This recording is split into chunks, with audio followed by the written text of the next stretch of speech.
situation where the cases are about as high as we've seen since the original lockdown in March of 2020. Yeah, that's right.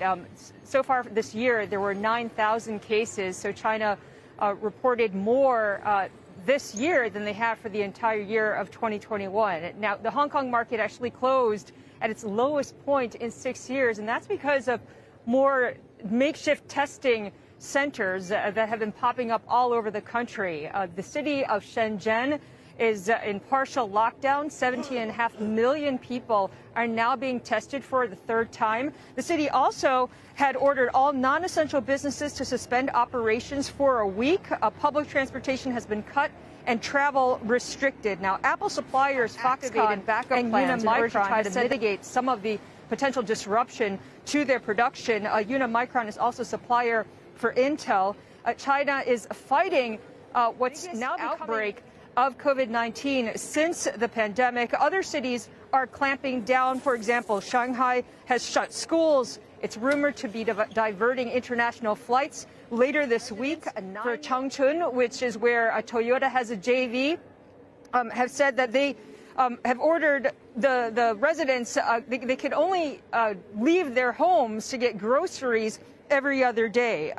Dongguan in the south has halted bus and subway services, also dine-in, and Beijing has canceled large events and is now urging residents not to travel. Now, a Shanghai epidemiologist told local reporters today that the vast majority of the cases Omicron, and he said that China could see an exponential rise in these cases. So the fact that we are seeing this surge in cases is sure to have economic implications. In fact, some of the economists over at Nomura said that they're concerned about the impact on consumer spending. And ANZ Bank said that the economic cost could be 0.8%. So a lot of people now concerned about not only the disruption here to the economy, to the Chinese economy, but also to the entire supply chain. Guys? Eunice, I think the questions become, okay, at this point they say lockdowns in those cities until March 20th. That's a week, 1 week to see what happens.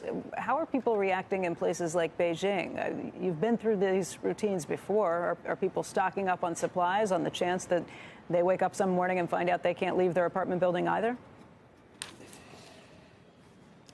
Yes.